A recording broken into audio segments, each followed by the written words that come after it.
అందరికి నమస్కారం.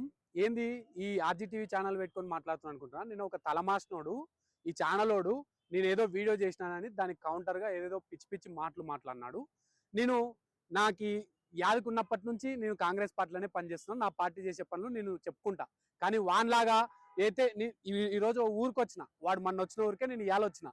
వాడు వీడికి వచ్చి రేవంత్ రెడ్డిని తిట్టియాలనే వాడు ఒక పని పెట్టుకొని ఈ ఊరికి వచ్చి కొన్ని బయట తీసుకెళ్ళాలంట జనాలతోటికే. నేను వాళ్ళని కూడా అడిగిన, ఈ మైక్ పట్టుకొని ఎవరైనా ఊరికి వచ్చినా అంటే వచ్చినారనా అంటే ఏం చెప్పినారు, ఇట్లా అడిగినారు రేవంత్ అన్న తిట్టమన్నా అంటే 10 మందిలో 7 మంది రేవంత్ అన్న గురించి మంచిగానే మాట్లాడినారు.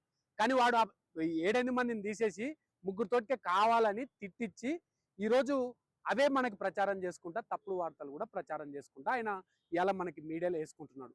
మరి ఇట్లాంటి ఛానళ్ళని పెంచి పోషిస్తున్నది కేటీఆర్.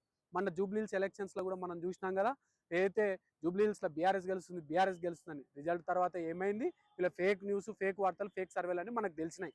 ఇవాళ కూడా ఇట్లాంటి పనులు చేసుకుంటా పాపం నిరుద్యోగుల్ని కూడా రెచ్చగొడుతున్నారు. ఆ నిరుద్యోగులు ఉద్యోగాలు వస్తలేవంటే వాళ్ళు దాన్ని ఆలోచించి కూడా ఆత్మహత్యలు చేసుకున్న వరకు పోయింది.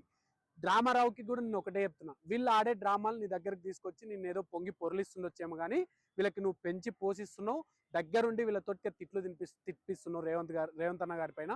నేను కూడా మీకు ఒకటే చెప్తా, ఇట్లాంటి వాళ్ళని ప్రోత్సహించొద్దు. నువ్వు ఇంకా వీళ్ళు చెప్పిన భ్రమలనే ఉంటే నువ్వు ఎప్పటికీ అదే ప్లేసులనే ఉంటావు కానీ నువ్వు ఎప్పుడు బాగుపడే పరిస్థితి అయితే ఉండదు.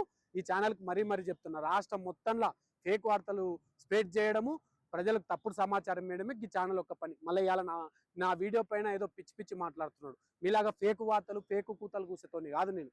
పార్టీ పైన, పార్టీ గురించి, పార్టీ చేసిన మంచిని, ప్రభుత్వ పథకాలని ప్రజల దృష్టికి తీసుకుపోతోని నేను మీకి చాలా తేడా ఉంది. మీరు కేటీఆర్ తోటి పైసలు తిని బతికేతోళ్ళు, నేను అట్లా కాదు. రాష్ట్ర ప్రజలు కూడా గమనించాలని మీ అందరికి తెలియజేస్తూ, జై తెలంగాణ.